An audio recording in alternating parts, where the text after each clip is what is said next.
भारतीय कानून किस तरीके से काम करते हैं इस वीडियो पर एआई के हेल्प से सीखेंगे। चलिए शुरू करते हैं। फिल्मों में विलेन के डायलॉग तो बड़े दमदार होते हैं ना, और हम में से कई लोग उन्हें सच भी मान लेते हैं। पर क्या उनमें वाकई कोई कानूनी सच्चाई होती है? चलिए आज भारतीय सिनेमा के एक बहुत बड़े मिथक को तोड़ते हैं और देखते हैं कि कानून असल में काम कैसे करता है। 1 खून करें या 10 खून करें, सजा बराबर है। फिल्मों ने हमारे दिमाग में ये आइडिया डाल दिया है कि एक criminal point of no return होता है। लेकिन क्या सच में ऐसा है? चलिए इसकी तह तक चलते हैं। स्क्रीन पर ये डायलॉग सुनने में भले ही बहुत ड्रामेटिक लगे, लेकिन ये कानून को इतना ज्यादा सिंप्लीफाई कर देता है कि इससे एक बहुत खतरनाक गलत फहमी पैदा होती है। तो सबसे बड़ा सवाल यही है, क्या भारत का कानून वाकई ऐसे काम करता है? क्या ये मुमकिन है कि कोई एक के बाद एक कई जुर्म करे और उसे उन सबके लिए सिर्फ एक ही सजा मिले? इसका जवाब हमारे संविधान के आर्टिकल 20 में छिपा है, जिसे अक्सर गलत तरीके से समझा जाता है। लोग इसके एक गलती एक सजा वाले सिद्धांत को बिल्कुल ही गलत कॉन्टेक्स्ट में ले जाते हैं और बस वहीं से इस फिल्मी कहानी की शुरुआत होती है।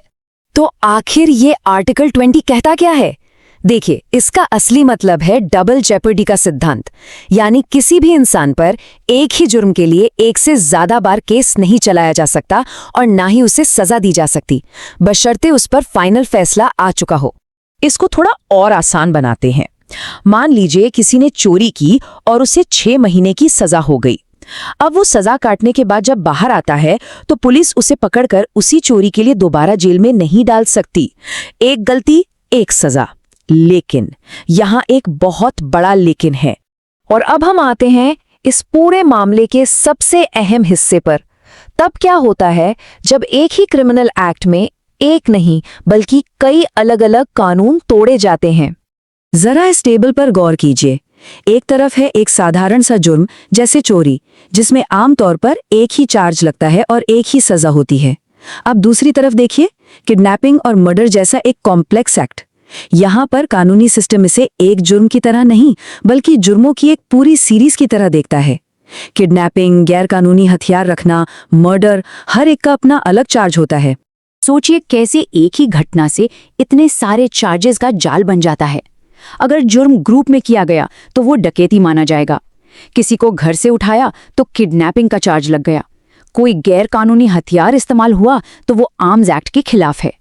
और अगर सबूत मिटाने की कोशिश की गई तो उसके लिए एक और चार्ज जुड़ जाएगा।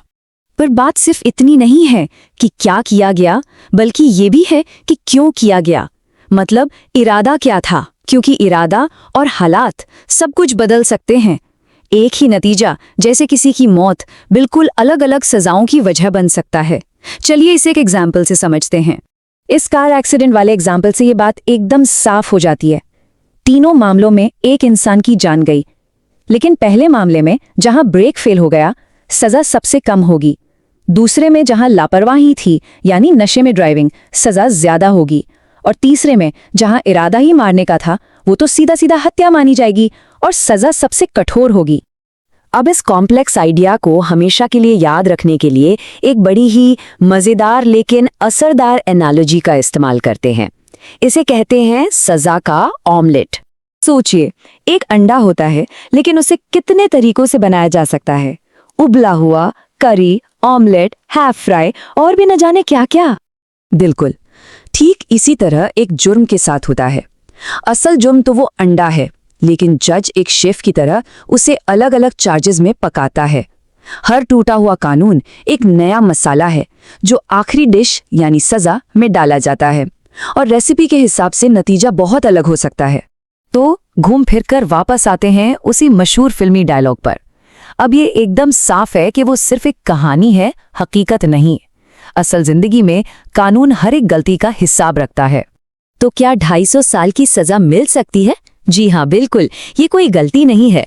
ऐसा तब होता है जब जज फैसला सुनाता है कि सजाएं कॉन्करेंटली, यानी एक साथ नहीं बल्कि कॉन्सेक्यूटिवली, यानी एक के बाद एक चलेंगी। मतलब जब एक जुर्म की सजा पूरी होगी तब दूसरे की शुरू होगी।